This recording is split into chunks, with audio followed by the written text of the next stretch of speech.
We've been out scouting plants all day today, and now we are here in the center of Choctaw Nation, and joining me is Dr. Ian Thompson with the Choctaw Nation of Oklahoma. It's a pleasure. And now that it's a little cooler, we're going to make some clay pots. All right.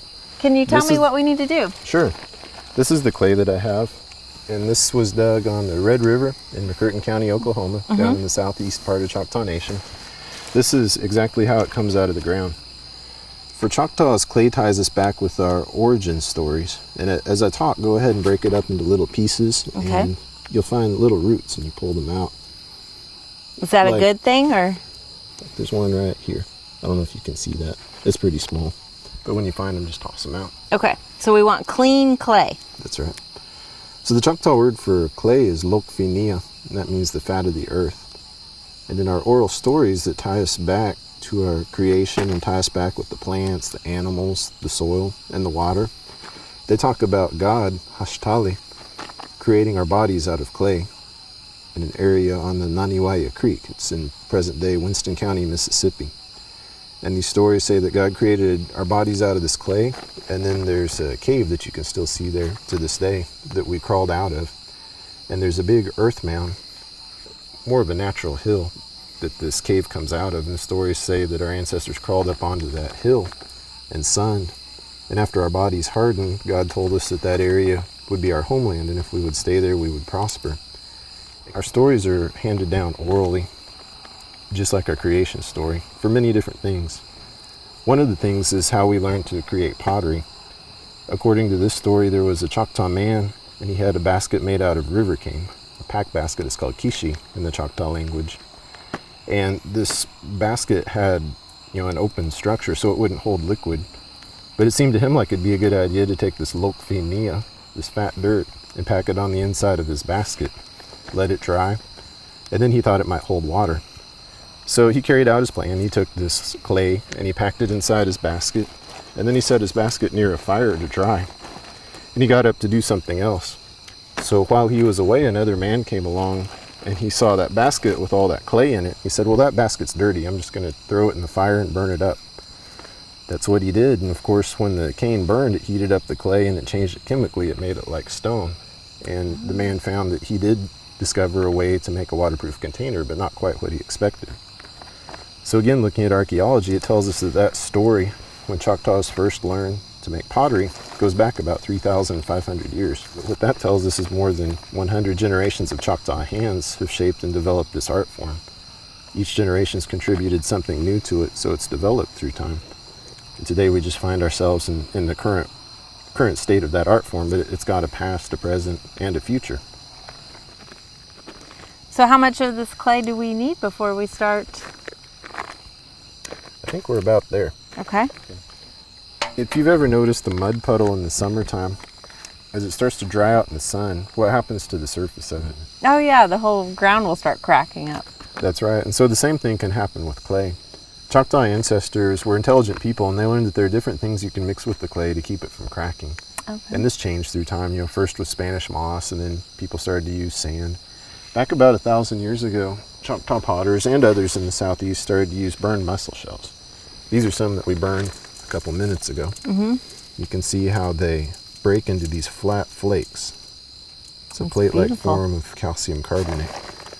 The shell itself is very hard, but after you burn it and it goes through this chemical change, you can just crush it in your hands like this. Oh, wow. Any shell will work? Any freshwater mussel shell will work, at least from the United States.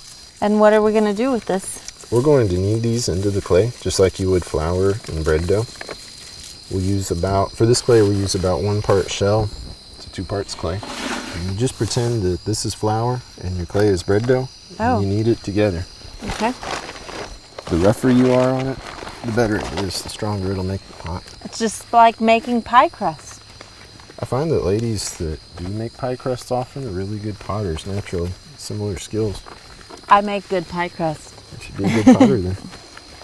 So after we have our clay nice and molded and we've added the mussel shell into it. Choctaw potters of the past use several different techniques. Today we're going to do the simplest one. It's a mold technique. You just use a hemispheric bowl. This one's made out of wood, but you can use one made out of clay. And then you line it with a cloth. like this. Take your clay and roll it into a ball. Okay.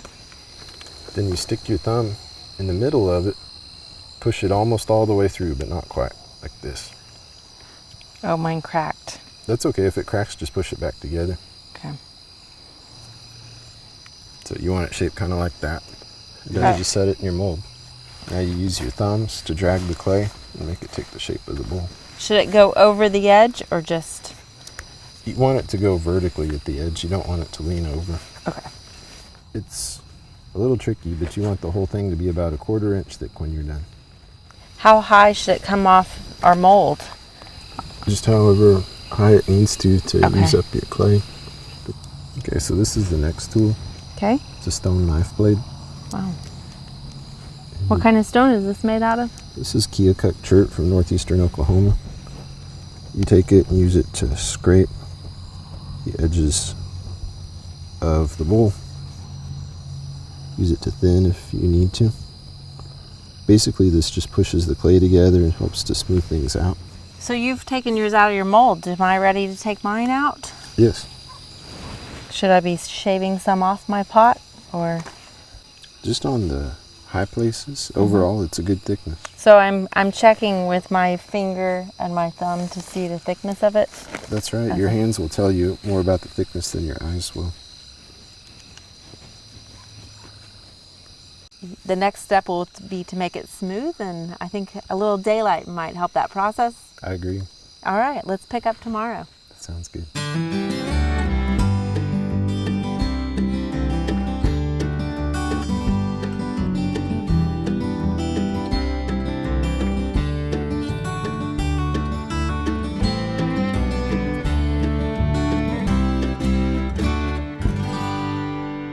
Okay, the last tool that we were using blended the clay together, but it left these lines, these indentations in the surface of the vessels. So now we're going to use these rocks to smooth it out. In modern terms, people call this a pottery rib. So that's just a smooth pebble. That's right. And you just support the bowl carefully with your hand so it doesn't collapse. And then you drag it across here and remove all of those places that aren't smooth. Okay. And this also helps press out some air too? It does, and it also helps to compact the clay together. If there are any little cracks in there that we can't see visually yet, this will help seal them together. And that mussel shell, it's so fine that it doesn't really drag too much in the clay. That's right. That will help us to get these nice and smooth so that we could put polished surfaces on them if we wanted to. It seems counterintuitive, but the thinner it is, the more likely it is to survive the fire intact. And now you just carefully trim the top. You get your hands wet, and then you hold your fingers like this. You holding your fingers like that, you're running back and forth along the rim, and you flatten the top like that. The next step is to put a design in it if you want to. Now there are different options. Of course, if we had all day, we could sit here and let it dry a couple of hours. And then you can take a smooth rock like this, and when it's drier, you can rub that stone back and forth on the clay like this, and it burnishes it like that.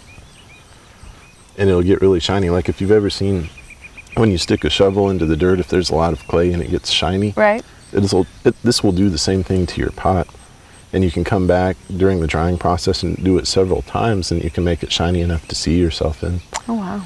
There were styles through time, just like today there's styles of clothing or cars. It was the same with the pottery for people all around the world.